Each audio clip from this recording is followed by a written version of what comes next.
أعوذ بالله من الشيطان الرجيم.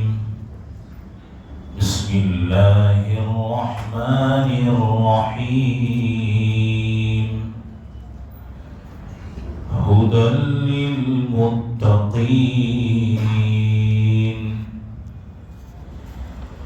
اللہ تبارک و تعالی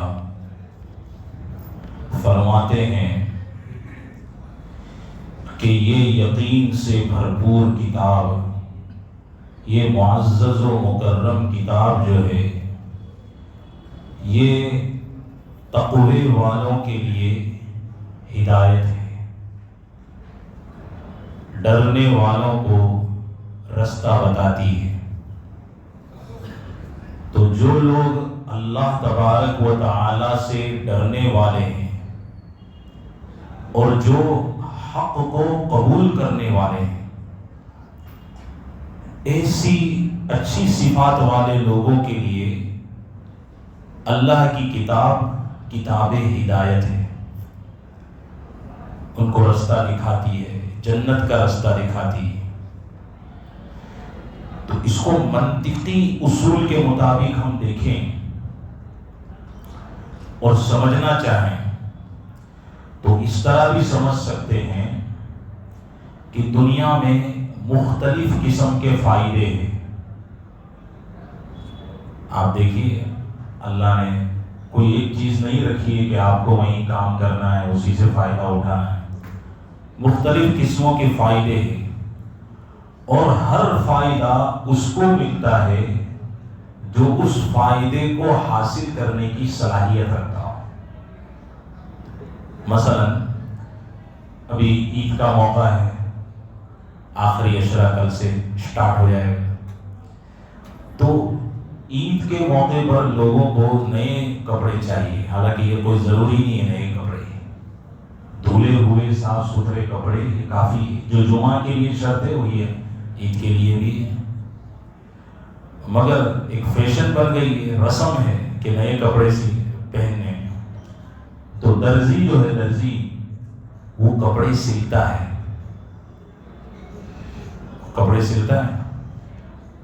اس کے بعد سلائی حاصل کرتا ہے، مزدوری حاصل کرتا ہے۔ یہ کب مزدوری حاصل کر پاتا ہے؟ یہ اس وقت جبکہ اس کے پاس صلاحیت ہے مزدوری حاصل کرنے کی۔ تو ہر فائدہ اس شخص کو حاصل ہوتا ہے جو اس فائدے کو حاصل کرنے کی صلاحیت رکھتا ہو۔ اس کی دو مثالیں ہیں، اسے 3 مثالیں ہیں، مگر آج کے لیے 2 مثالیں۔ پہلی مثال، جیسے سورج کی روشنی ہے، سورج کی روشنی سے ہر کوئی فائدہ اٹھا سکتا ہے، مگر یہاں بھی وہی قید ہے کہ فائدہ وہی اٹھا سکتا ہے جو فائدہ حاصل کرنے کی صلاحیت رکھتا ہو۔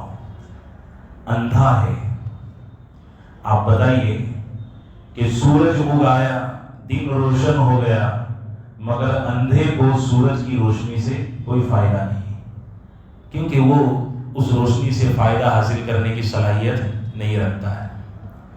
ایک استاذ ہے، وہ طلباء کو پڑھاتا ہے، علم دیتا ہے، مگر جو طالب علم توجہ سے نہیں سنتا، توجہ سے علم حاصل نہیں کرتا، تو یاد رکھو وہ محروم رہتا ہے، اسے کچھ حاصل نہیں ہوتا۔ حاصل اس کو ہوتا ہے جو توجہ کے ساتھ دھیان سے سنتا ہے۔ جیسے ابھی تفسیر چل رہی، اب آپ میں اتنے سارے تفسیر کا ذوق رکھنے والے موجود ہیں، مگر اس میں سے کچھ آدمی وہ ہے جن کا دماغ گھر کے کچن میں ہے۔ آج بیوی نے کیا پکایا ہوگا، روٹی پکائی ہے یا چاول پکایا ہے، تو ظاہر سی بات ہے وہ میری تفسیر نہیں سن رہا، اس کی بیوی کی تفسیر سن رہا ہے، تو اس کو اس تفسیر سے کچھ حاصل نہیں ہوگا۔ توجہ کی ضرورت ہے اس میں، بات سمجھ آئے؟ تو اسی طرح قرآن کریم سب کے لیے ہدایت ہے، سورج کی روشنی سب کے لیے ہے، استاذ کا علم ہے، تعلیم ہے، سب کے لیے ہے۔ تو قرآن کی ہدایت سب کے لیے، ہر کوئی اس سے فائدہ اٹھا سکتا ہے، مگر اس کے لیے شرط ہے کہ وہی فائدہ اٹھا سکتا ہے جس کے دل میں تقویٰ ہو. اس کے دل میں کیا ہو؟ ہدی للمتقین، جس کے دل میں تقویٰ ہو. اور دوسرا، حق قبول کرنے کی صلاحیت ہو، سچ کو قبول کرنے کی صلاحیت ہو، اس کے لیے ہی یہ ہدایت ہے. اب تقویٰ کیا چیز ہے؟ اللہ نے تقوی کو اپنے کلام مبارک سے ہی ہمیں سمجھایا. قرآن میں آیت ہے الذین ينفقون فی السراء والضراء. اس سے پہلے والی جو آیت ہے اس میں اللہ بتاتے ہیں کہ متقیوں کے لیے جنت تیار کر لی گئی. اس کے لیے متقی کے لیے، اللہ سے ڈرنے والوں کے لیے، حق کو قبول کرنے کا جذبہ رکھنے والوں کے لیے ہم نے جنت کو تیار کر دیا ہے. وہ کون ہیں؟ تو قرآن اس کی تفسیر کر رہا ہے. وہ لوگ ہیں ینفقون، جو خرچ کرتے ہیں، خرچہ کرتے ہیں. کائیں میں خرچہ کرتے ہیں؟ آپ کہو گے آپ جب بھی دیکھو ایک خرچے کی بات لے کے آتے، اللہ لے کے آتے ہیں. اللہ ہی تقوی والوں کا مفہوم سمجھا رہے کہ متقی کون ہے. فی السراء، جو خرچ کرتے ہیں خوشحالی میں. کس میں؟ خوشحالی میں. کہ بھائی اب تو دونوں ہاتھ کیا ہے، گھی میں ڈوبے ہوئے ہیں، ہر سنڈے فارم ہاؤس جا رہے ہیں، ہر سال میں کیا ہے باہر کے نیوزی لینڈ سوئٹزرلینڈ کے ٹورس ہو رہے ہیں، ہر رمضان عمرے ہو رہے ہیں، ماشاءاللہ خوشحال ہے. تو اللہ مانگ رہا ہے کہ ینفقون، یہ جو مالدار لوگ ہیں، جو خوشحال ہیں، یہ متقی اس وقت ہیں کہ یہ خرچہ کرتے ہیں. کس پہ؟ اپنی ذات پہ نہیں، غریبوں پہ، مسکینوں پہ. اس کا ذکر بھی دوسری آیتوں میں آئے. ینفقون فی السراء والضراء. ذرہ کے معنی تنگی میں. کبھی امیروں پہ بھی تنگی آتی ہے اور غریب تو تنگ دست ہے ہی. تو جب تنگی آئے، شارٹیج آ جائے، تب بھی وہ اپنا ہاتھ بند نہیں کرتے، تب بھی خرچ کرتے ہیں. والکاظمین الغیظ، اور غصہ آتا ہے تو اس کو پی جاتے ہیں. کاظمین الغیظ کے معنی غصے کو پی جاتے ہیں. اب بتائیے رمضان میں افطاری کے وقت کتنا غصہ آتا ہے، بچوں پہ چلاٹ چل رہی ہے، مائیں بھی چلاتی ہے، باپ بھی چلاتا ہے. ایک جگہ مجھے افطاری کی دعوت ہوئی، اب وہاں دیکھ رہے ہیں تو میزبان کیا ہے، چلا رہا ہے، ماں بھی چلا رہی. میں نے کہا یار ایسی دعوت مت دیا کرو، بیچارے بچوں پہ جو ہے تم بھی تھوڑا اٹھ جاؤ. ہم تو یہاں غیر محرم اس لیے اٹھ نہیں سکتے، میں خود بھی کام پہ لگ جاتا. اسی صورت حال ہو، تھوڑا دسترخوان بچھانا ہے، لگانا ہے، بچوں پہ کیا چلانا ہے. ہر انسان کو اس کی حیثیت کے مطابق کام دو. جس چیز کی اس کو یہ نہیں ہے پوزیشن نہیں، وہ کام دو گے تھوڑی دیر، وہ بچہ بھی متنفر ہو جائے گا کہ میرے پیرنٹس کیسے ہیں جو میری طاقت سے زیادہ میرے اوپر بوجھ ڈالتے. تو والکاظمین الغیظ، جو غصے کو پی جانے والے. کبھی انسان غصہ تو آنا ضروری ہے، جس کو غصہ ہی نہیں آوے. جیسے ایک مرتبہ رشتہ طے ہوا تو لڑکے والوں نے لڑکی والوں سے کہا لڑکا اتنا اسمارٹ اور اتنا اچھا شاندار ہے کہ اس کو کبھی غصہ آتا ہی نہیں، اس کو کبھی غصہ آتا ہی نہیں. اب آپ لوگ خوش ہو گئے، مگر وہ لڑکی والے بڑے ہوشیار تھے. وہ گھر جا کر ریپلائی دیتے ہیں بھائی غصہ نہیں آتا مطلب یہ مینٹل ہے، کیا ہے، پاگل ہے. کیونکہ پاگل کو ہی غصہ نہیں آتا، باقی سب کو غصہ آتا ہے. تو غصہ تو ضروری ہے، مگر اس غصے پر وقت پہ کنٹرول کر لینا. والکاظمین الغیظ، جو غصے کو پی جانے والے ہیں. والعافین عن الناس، اور لوگوں کو معافی دینے والے. والعافین عن الناس، لوگوں کو معاف کر دے. معاف کب کریں گے؟ کسی نے کوئی گناہ کر دیا، غلطی کر دی. کافر ہوتا ہے نا وہ معاف نہیں کرتا، مومن ہوتا ہے وہ معاف کر دیتا ہے. تو وہ اپنے رشتہ دار ہے، پڑوس ہے، محلے کا ساتھی ہے، اللہ نے آپ کو معاف کرنے کی طاقت دی ہے۔ معافی بہت چیزوں کی ہوتی ہے۔ اس نے آپ کی بے ادبی کی، اس نے آپ کا نقصان کر دیا، اس نے قرضہ نہیں لوٹایا، اب آپ کے پاس آپشن ہے کیا کرنا۔ آج تو لوگ معافی نہیں کرتے، دینا ہی پڑے گا تو اللہ کے وہاں جا کے لاؤں گا۔ تو آپشن ہے کہ اللہ نے دیا ہے، سچ بتاؤ تمہارے دل پہ ہاتھ رکھ کے کہ اگر اس کا 5-25 ہزار کا خرچہ قرضہ تم معاف کر دو گے تو تمہارا کچھ بگڑنے والا نہیں ہے، مگر نہیں معاف کرتے۔ وہ اس پہ بھی ڈیل لگا کے رکھتے کہ 25,000 کا میری بیوی کا بچوں کا یہ سب آ جائے گا، اس لیے میں اس کو معاف نہیں کروں گا۔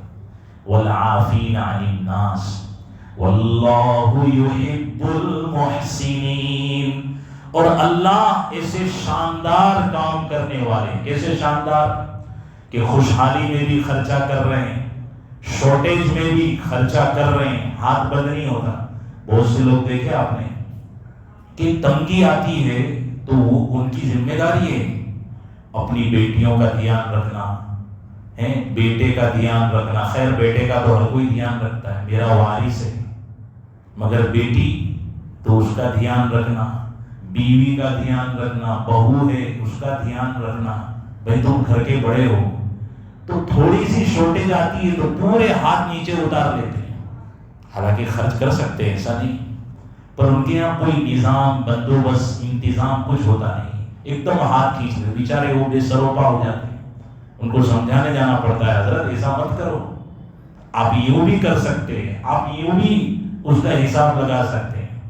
تو فرمایا کہ فی السراء والضراء والکاظمین الغیظ والعافین عن الناس واللہ یحب المحسنین۔ یہ متقی ہے، یہ کیا ہے؟ ہاں، تو ان کے لیے کیا تیار کر کے رکھی اللہ نے؟ جنت۔ جنت ہدایت ہے، متقیوں کے لیے ہدایت ہے، اور جس کے لیے ہدایت ہے اس کے لیے جنت ہے۔ تو متقیوں کے لیے کیا ہے؟ جنت ہے۔ اللہ دوسری آیت کریمہ میں ارشاد فرماتا ہے، متقیوں کا نقشہ کھینچ رہا ہے، لیس البر ان تولوا وجوہکم قبل المشرق والمغرب۔ اللہ فرما رہا ہے، یہ یہود تھے نا، یہود، انہوں نے دیکھا کہ مسلمان تو مسجد اقصی کی طرف چہرہ، دل، اپنا رخ مسجد اقصی کی طرف کر کے نماز پڑھ رہے تھے۔ اچانک کیا ہوا کہ انہوں نے اپنا رخ پلٹ کے مسجد حرام یعنی کعبہ کی طرف رخ کر دیا، وہاں رخ کر دیا۔ تو یہود جو تھے وہ تانا دیتے تھے صحابہ کو، مومنوں کو، کیا تانا دیا؟ لیس البر ان تولوا وجوہکم قبل المشرق والمغرب۔ وہ کہہ رہے تھے کہ دیکھو ابھی تو مسجد اقصی کی طرف رخ تھا، اب تو کعبہ کی طرف پلٹ گئے، یہ تو پلٹا ہی کرتے۔ یہ تانا ہوا۔ فور ایگزامپل بنا لو اس کو۔ اللہ تبارک و تعالی جواب دے رہے ہیں کہ بھائی یہ ادھر سے ادھر ہو گئے تو اس میں کیا ہوا؟ نیکی یہ نہیں ہے، لیس البر، نیکی اور بھلائی یہ نہیں ہے کہ تمہارا رخ جو ہے مشرق اور مغرب کی طرف کر لو، تمہارا رخ مشرق اور مغرب کی طرف کر لو، تم مشرق کی طرف تھے مغرب کی طرف آ گئے، مغرب کی طرف تھے مشرق کی طرف آ گئے، یہ نیکی نہیں ہے۔ تو نیکی کیا ہے؟ دیکھو اللہ بھی ہے پوائنٹڈ چیز پہ ہاتھ مارتے ہیں، ان کی دکھتی نس کو پکڑ رہے ہیں کہ یہ اسی میں گھما رہے ہیں مومنوں کو، مگر مومنوں کا کون ہے؟ اللہ ہے۔ تو اللہ فرما رہے ہیں وَلَكِنَّ الْبِرَّ مَنْ آمَنَ بِاللَّهِ، لیکن نیکی یہ ہے، بھلائی کا کام یہ ہے کہ جو اللہ کے اوپر ایمان لائے۔ وَالْيَوْمِ الْآخِرِ، یوم آخرت 6 دن یعنی فیصلے کا جو دن ہے اس کے اوپر ایمان لائے۔ وَالْمَلَائِكَةِ، فرشتوں پر ایمان لائے۔ وَالْكِتَابِ، قرآن پر ایمان لائے۔ وَالنَّبِيِّينَ، نبیوں پر ایمان لائے۔ بھائی یہ دیکھی ہے، یہ تم گھما گھما کیوں کر رہے ہیں کہ دیکھو ابھی تو کہاں گئے لے مرغوان گئے لے، ابھی تو جہاں پہ بازار میں دکان لگا دی. ارے بھائی یہ کیا ہے؟ اس کو جہاں لگانا ہو لگا ہوئی. یہ کہو کہ بھائی دکان لگانے کے بعد وہ زکات بھی دے رہے لے کہ نہیں دے رہے لے، اس پہ بات ہونی چاہیے. تو وَلَكِنَّ الْبِرَّ مَنْ آمَنَ بِاللَّهِ وَالْيَوْمِ الْآخِرِ وَالْمَلَائِكَةِ وَالْكِتَابِ وَالنَّبِيِّينَ. یہ ایمانیات کو بتایا، عقائد کو بتایا. یہ عقائد ہے، اس پر ایمان لانا اصل ہے، یہ نیکی کے کام ہیں. ایک مرتبہ کسی علاقے میں ایک LLB تھے، ان کی ڈگری تھی LLB. تو انہوں نے ایک مسئلہ یہ بیان کیا کہ بھئی یہ جو رسالت ہے، عقیدہ رسالت، یہ تو ایک مذہبی خیال ہے. کیا کہہ رہے ہیں؟ ایک مذہبی، ایک دھارمک سوچ ہے، مذہبی خیال ہے. میں اس کو عقیدہ نہیں مانتا ہوں. وہ یوں کہہ رہے ہیں، مسلمان ہو کے کہہ رہے ہیں. پھر اخیر میں کہتے ہیں کہ دیکھو میں نبی پاک صلی اللہ علیہ وسلم کی تو بہت عزت کرتا ہوں. میں نبی پاک صلی اللہ علیہ وسلم کی، ارے یار تم نے سرتاج الانبیاء صلی اللہ علیہ وسلم، ان کو سر پہ بٹھانا چاہیے، تم نے کہاں بٹھا دیا؟ نیچے بٹھا دیا. پھر کہتے ہو کہ ہم تو بہت عزت کرتے ہیں. یہ زبانی جمع خرچ ہے. بتاؤ ایمان محفوظ رہتا ہے اس سے؟ یہ جو میں نے ابھی ایمانیات بتائی، یہ ایمانیات ہے. آگے اللہ فرماتے ہیں وَآتَ الْمَالَ عَلَى حُبِّهِ، اور وہ مال کو دیتے ہیں اللہ کی محبت میں. کسی محبت میں؟ بندوں کی محبت میں نہیں. بندہ تو آج ہے کل نہیں ہے، مال آج ہے کل نہیں ہے. آج کل شادیاں مال کی بنیاد پہ ہو رہی ہیں، معلوم آپ کو؟ یوں نہیں دیکھتے کہ شوہر ہڈے کتنے چلا رہا ہے، مال دیکھ رہے ہیں. مال کی بنیاد پہ شادی ہوتی ہے. کل جا کے وہی شوہر ڈاؤن آ گیا تو کورونا آیا تھا، کورونا میں کتنے لوگ ڈاؤن ہو گئے. تو مال کی بنیاد پہ شادی ہوئی اور وہی مالدار کل جا کے غریب بن گیا تو یہ عورت تو اس کے ساتھ رہے گی نہیں رہے گی، بہت کپڑے ہو جائیں گے، وہ تو مال لے کے آئی. تو وَآتَ الْمَالَ عَلَى حُبِّهِ ذَوِي الْقُرْبَىٰ، اللہ کی محبت میں مال دیتے ہیں. پہلا نمبر سگے والوں کو، ذوی القربیٰ، رشتہ داروں کو، رشتہ داروں کو دیتے ہیں. آپ دیکھو تمہارے خود کے رشتہ دار، ایک ماں کی رشتہ داری، ایک باپ کی رشتہ داری، ننیالی ددیالی، بہت غریب ہوتے ہیں. ایک شخص آئے میرے پاس، کہنے لگے ہماری بنتی نہیں ہے، ایسی ہے حالت، لیکن وہ ہے مستحق، کیا کرو؟ میں نے کہا بھائی تم کسی کو وکیل بنا کے پہنچا دو. ایک مسلم بھائی کی طرف سے آپ کو یہ پہنچا ہے، یوں کر کے بھی تو پہنچا سکتے ہیں، اللہ دیکھنے والا ہے. تو یوں کہ میری بنتی نہیں ہے تو میں اس کو 1 روپیہ بھی داؤں نہیں. یہ حال ہے ہمارا. اللہ فرماتے نہیں، اللہ نے ایسا کہا ہے کہ بھائی تمہاری بنتی نہیں ہوگی تو مت دئیو، ایسا نہیں. ذوی القربیٰ، اللہ یہاں اسٹاپ ہو گئے. دینا ہے تمہارے کو، بنے کہ نہیں بنے، وہ تمہارا خونی رشتہ دار ہے. عَلَى حُبِّهِ ذَوِي الْقُرْبَىٰ وَالْيَتَامَىٰ، یتیم بچوں کو تمہارا مال دو، یتیم بچوں کو. عَلَى حُبِّهِ، اللہ کی محبت میں. کون سا مال دو؟ صدقہ دو، زکوٰۃ دو. ایک تیسرا بھی مال ہے، میں آگے ذکر کروں گا. یہ 2 تمہاری زکاتیں اتنی بڑی بڑی لمبی زکاتیں ہیں. تمہارے محلے کے، تمہارے شہر کے، تمہارے رشتہ داروں میں یتیم بچے ہیں، اس کو کیوں محروم کرتے ہو؟ ان کی اسکول کا خرچ ہے، ان کے مدرسے کا خرچ ہے، اس کے گھر میں ماں ہے بیوہ، ان کے خرچ ہے. سوچو تم اتنی بڑی فیملی ہو، تمہارے اتنے کاروبار ہے، آپس میں سر جوڑ کر بیٹھو بھائی آپ کتنے نکالو گے، تم کتنے نکالو گے، تم کتنے نکالو گے. چلو ان کا پورا مہینے کا خرچہ کتنا ہے، پورا حساب جوڑ کے ان کا سیٹ اپ کرو. ذوی القربیٰ والیتامى والمساکین وابن السبیل. پھر نمبر آتا ہے مسکینوں کا. مسکین کس کو کہتے ہیں؟ کہ جس کے پاس ایک وقت کی روٹی کھانے کے بھی فافے ہو، اس کو مسکین کہتے ہیں. کس کو کہتے ہیں؟ ایک وقت کی روٹی کھانے کی بھی اس کو فکر ہو.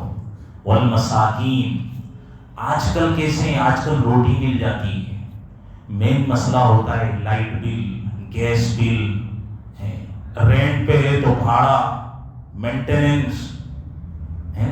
تو غریب بھی آپ تو بھاڑے پہ رہتا ہے، اکثر گورا بھائی ہے نا، اس سے تمہاری روزی روٹی چل رہی ہے. فرمایا ان کو بھی دو. ایک صورت یہ ہے کہ بھائی تم امیر ہو اور یہ جو آدمی ہے یہ تمہاری جائیداد میں رینٹ پہ ہے، تم کو معلوم ہے یہ غریب ہے، اب میں اس کو کیسے دوں؟ آپ دے سکتے آرام سے. پہلے تو اس سے کیا لے لو؟ کرایہ لے لو. کتنا کرایہ؟ 12,000، 17,000، 25,000 جو بھی کرایہ ہے تم نے لے لیا. اس کے بعد لینے کے بعد پھر تم وہی اس کا ایک اچھا کور بنا کے، بھائی یہ میری طرف سے آپ کو ہدیہ ہے، میری طرف سے آپ کو ہدیہ ہے، اس طرح دو آپ. تو کیا فرمایا؟ وَالْيَتَامَى وَالْمَسَاكِينِ وَابْنِ السَّبِيلِ، مسافر کو دو. جو سفر کر رہا ہے اس کا پیسہ ہے وہ وطن میں ہے، وطن کے پیسے کو وہ کیا کرے گا؟ اس کا ہاتھ اتنا لمبا تھوڑی جنات کی طرح وہاں چلا جائے گا وطن میں، وہ تو سفر میں ہے. وابن السبیل، سفر کر رہا ہے اور سفر میں وہ غریب ہے، اس کو ضرورت ہے. مگر آج کل سفر کیا ہو گئے؟ وہ ٹیکنالوجی والے سفر ہو گئے. تو موبائل پہ جی پے کر سکتے ہیں، عمرہ میں ہے اور وہاں سے آدمی یہاں پہ جی پے کرتا ہے، آرام سے ہو جاتا ہے. تو وابن السبیل والسائلین وفی الرقاب، سائلین سوال کرنے والوں کو دو، جو سوال کرتے ہیں. اب اس پہ بھی کلام ہے کہ سوال کرنے والے کون ہیں. دیکھو جو زیادہ تر سوال کرتے وہ مستحق نہیں ہوتے، اور جو مستحق ہوتے وہ تو سوال ہی نہیں کرتے، مگر بہت اشد ضرورت پڑتی ہے تو اشارہ کر دیتے ہیں. مگر ہماری عادت ہے کہ ہم یہ چاہتے ہیں کہ وہ پورا جھکے میرے سامنے، کمر جھک جاوے، اس کی سر جھک جاوے، وہ رونے لگ جاوے، تب ہم اس کو نکال کے دیں گے. ایسا نہیں ہونا چاہیے. یہ ہے سائلین. وفی الرقاب، گردن چھڑانے میں دو، گردن چھڑاؤ. کیا گردن چھڑائیں گے؟ ہمارا خود کا ہمارا مسلمان بھائی، ابھی ہتھوڑا میں ہو گیا نا معاملہ، اب ہمارے مسلمان بھائی کو پکڑ کے جیل میں ڈال دیا، بے قصور آدمی. حقیقت میں یہ گیم کس نے بجائی ہے کسی کو پتہ ہی نہیں. اب یہاں آج کل کیا ہو گیا ہے کہ مجرم کو ڈھونڈنا چاہے تو ڈھونڈ سکتے ہیں، مگر مجرم کو لوگ ڈھونڈتے نہیں. بس مسلمان ہونا ہی جرم ہے. اس کو اٹھا کے یہ کپڑے پہنے لے، لنگی پہنے دی، کوئی شرم و حیا رکھو یار.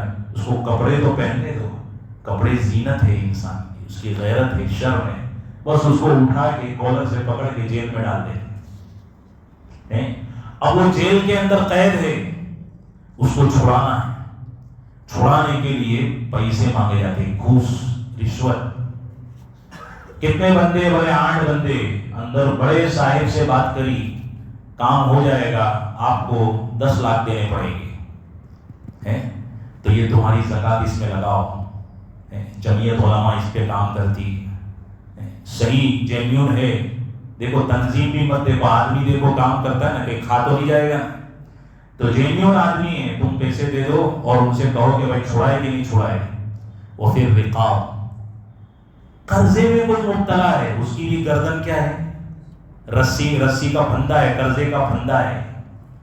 اب کوئی آپ کو آ کے کہہ رہا ہے کہ بھائی فلاں آدمی قرضے میں مبتلا ہے، رمضان کا مبارک مہینہ آپ زکات نکال رہے ہیں، بھائی اتنا قرضہ اس پر بچا ہوا ہے، پریشان ہے، اس کو قرضے سے مکتی دلانا ہے، آپ اس کی ہیلپ جو کر سکتے ہو کرو. اور پھر رقاب والغارمین، دیکھو یہ آ گیا، یہ وہی والغارمین، مقروض لوگ. وفی سبیل اللہ وابن السبیل واقام الصلاة وآت الزکاة، اور وہ لوگ ہیں جو نماز باجماعت کا اہتمام کرتے ہیں. وآت الزکاة، اور زکات بھی دیتے ہیں، فریضہ زکات بھی ادا کرتے ہیں. زکات کیا ہے؟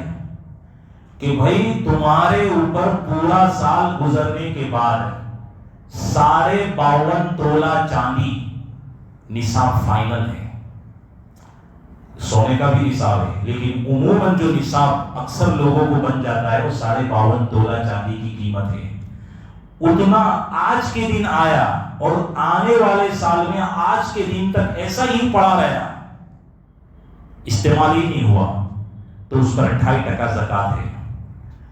بیچ میں حج میں جانا ہوا، ابھی 2 سال پہلے کی بات ہے، تو ایک حاجی میمن تھے، وہ ملاقات ہوئی حرم میں، تو کہ مفتی صاحب میرا 15 سال سے میں نے زکوٰۃ نہیں دی ہے. کتنے؟ 15 سال سے. وہ ہے مالدار، مگر کہہ رہے کہ میرے مال میں میرے کو بہت تکلیف آ گئی ہے، تو اللہ نہیں کرے میں ڈاؤن ہو جاتا ہوں، 0 پہ آ جاتا ہوں، تو میرے کو 15 سال کی زکوٰۃ نکالنی پڑے گی. میں نے کہا نکالنی پڑے گی. کیا کرنی پڑے گی؟ وہ تو نکالنی پڑے گی، وہ معاف نہیں ہوتی. 15 سال کی زکوٰۃ، اور 1 سال کی ان کی زکوٰۃ کتنی ہے؟ 5 لاکھ روپے. کتنی؟ 5 لاکھ روپے کی زکوٰۃ ہے فرسٹ ایئرس کی. آگے اللہ نے زیادہ دیا ہوگا، کتنی زکوٰۃ بنے گی؟ نکالتے نہیں تھے. کس امید پہ کہ بھائی میں تو امیر ہوں، مالدار ہوں، میری مالداری تو جانے والی نہیں ہے، میں تو مالدار ہی رہوں گا. دیکھو یہ اللہ کے ساتھ جنگ ہے، یہ تو اللہ کے فیصلے، اللہ کو جس حالت میں رکھنا. اب صورتحال یہ ہے کہ بھائی میرے حالات تھوڑے گڑبڑ لگ رہے ہیں، میں نے کہا وہ پوری زکوٰۃ نکالنی پڑے گی. تو کیلسی مارا کہ کتنی زکوٰۃ ہوئی، تو 90 لاکھ روپے زکوٰۃ ہوئی. کتنی؟ 90 لاکھ روپے. 1 کروڑ میں 10 لاکھ روپے کم. بتاؤ کیا کرے گا وہ آدمی، کیسے دے گا؟ اس کے لیے کہتے ہیں کہ بھائی ہر سال کی زکوٰۃ تازہ دے دو. رمضان میں دیتے ہو تو پوری کرو، یا پھر یہ ہے کہ اس کو پورے سال پہ 12 چیزوں پہ ڈیوائڈ کر دو، 12 مہینوں پہ ڈیوائڈ کرو، مگر زکوٰۃ ادا کر دو. اور اللہ زکوٰۃ دینے والے کو غریب نہیں کرتا یار، اس کے مال میں اللہ برکت دے دیتا ہے. تو کیا ہے؟ وَآتَ الْمَالَ عَلَىٰ حُبِّهِ ذَوِي الْقُرْبَىٰ وَالْيَتَامَىٰ وَالْمَسَاكِينِ وَابْنِ السَّبِيلِ وَأَقَامَ الصَّلَاةَ وَآتَى الزَّكَاةَ وَالْمُوفُونَ بِعَهْدِهِمْ إِذَا عَاهَدُوا. اور وہ لوگ ہیں جب کسی کے ساتھ ایگریمنٹ کرتے ہیں، قول و قرار، جب کسی کے ساتھ، تو اس کو پورا کرتے ہیں. ایگریمنٹ ہوتا ہے کون سا؟ پارٹنرشپ کا ایگریمنٹ. بھائی آپ کے پاس یہ مال ہے، میرے پاس یہ مال ہے، 2 بھائی پارٹنرشپ کر رہے ہیں. یا یہ کہ انویسٹ کر رہے ہیں، تمہاری محنت میرا پیسہ ہوگا، میں آپ کو 70 لاکھ دے رہا ہوں، آپ کی محنت ہوگی، میں گھر میں بیٹھ کے آرام کروں گا. سمجھ، اس کو کیا کہتے ہیں؟ انویسٹ. یہ بھی ایگریمنٹ ہے، مزاربت، عہد مزاربت. اور بھی تجارت کی بہت ساری شکلیں ہیں. اللہ تبارک و تعالیٰ نے فرمایا کہ یہ جب ایگریمنٹ کرتے ہیں، معاشرت ہے، آپس میں مل جل کر زندگی رہے، سوسائٹی میں رہ رہے ہیں، تو ایگریمنٹ ہے کہ ہماری پوری سوسائٹی میں رات کے 12 بجے بعد کوئی نہیں آئے گا. اگر وہ لیٹ ہو رہا ہے تو اس کو قانون کی پابندی، باہر ہوٹل میں جا کے سو جائے، سوسائٹی کا گیٹ نہیں کھلے گا. یہ ہوتا ہے نا آپس، یہ بھی ایگریمنٹ ہے. تو اس ایگریمنٹ پہ پورا عمل کرتے ہیں. ایسا نہیں کہ کوئی چاچا رات کے 12 بجے بعد آئے، وہ میں تو یہاں ہی رہتا ہوں، میرا گھر ہے، نہیں، یہ نہیں چلے گا. یہ تو خلاص ہوتا ہے. یہ تو پھر ہر کوئی کیا ہے، کوئی 3 بجے آئے گا، 4 بجے آئے گا، سب خلاص. والموفون بعهدهم والصابرین فی البأساء، اور صبر کرتے ہیں، ڈٹے رہتے ہیں. فی البأساء، بأساء کے معنی غریبی میں. کس میں؟ غریبی، پریشانیوں میں ڈٹے رہتے ہیں. کس پہ؟ ایمان پہ، اعمال پہ. والضراء، بیماری، اللہ بیماری بھی دیتا ہے. ایسا نہیں کہ بھائی تم ہر وقت تندرست ہی رہیں گے. ابھی دیکھو جوان ہیں اور گھٹنے آؤٹ ہو جاتے ہیں، سجدہ ہی نہیں ہو رہے ہیں. ایک ابھی تو جوان ہی ہے، بڑھاپا آیا بھی نہیں. والصابرین فی البأساء والضراء، ضراء کے معنی بیماریوں میں ڈٹے رہتے ہیں. وحین البعث، لڑائی کے وقت، جنگ. ہمارے یہاں جنگ کون سی ہے؟ ووٹنگ کی جنگ ہے، ووٹ کی جنگ ہے. ووٹ میں کیا ہے؟ یہ کھڑے ہوئے تو ان کو جو ووٹ دینا ہے، یہ جنگ ہے. وہ سامنے بی جے پی ہے، ان کو نہیں دینا ہے، ان کو جو ووٹ دینا ہے. مگر کیا ہے کہ یہ بھی کھڑے ہو گئے، یہ بھی کھڑے ہو گئے، سب کو ووٹ دے رہے. بھائی سلیم بھائی تم بھی پیٹ بھر کے کھاؤ، رحیم بھائی پیٹ بھر کے، تو کون جیتے؟ کو جیتے؟ شیطان ہی آنے والا ہے. وحین البعث، جنگ ہے، کورٹ میں لڑی جاتی ہے. کس میں؟ کورٹ میں. کورٹ میں تم جا رہے، یہ بھی مسلمان کی تنظیم ہے، یہ بھی تنظیم، تینوں کو ایک ہی نقطے پہ رہنا چاہیے. یہ الگ جا رہے ہیں، یہ الگ جا رہے ہیں، تو جج بولتا ہے تم لوگ ہی بٹے ہوئے، فیصلہ کیسے کریں؟ وحین البعث، جنگ کے وقت. اولئک الذین صدقوا، یہ لوگ کیا ہے؟ سچے ہیں. وَأُولَئِكَ هُمُ الْمُتَّقُونَ، اور میں نے جتنے بھی بتائے یہ سب کے سب متقی ہے. اور متقی کے لیے کیا ہے؟ جنت ہے. متقی کے لیے کیا ہے؟ جنت. سمجھنا؟ تو اللہ تعالیٰ نے تقوی کی تعریف اپنے کلام مبارک میں ہی فرما دی کہ یہ تقوی ہے.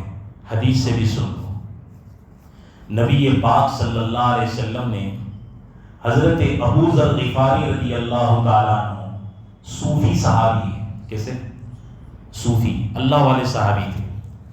تو حضرت ابو ذر غفاری رضی اللہ تعالیٰ عنہ سے بہت محبت کرتے تھے. تو فرمایا ابو ذر بتا، جب حالات خراب ہو جاوے، ہر طرف سے فتنے ابھرنے لگے، تو تم کیا کرو گے؟ صحابہ کیا تھے؟ ان کا ایک ہی دماغ چلتا تھا، یا تو کلمہ یا.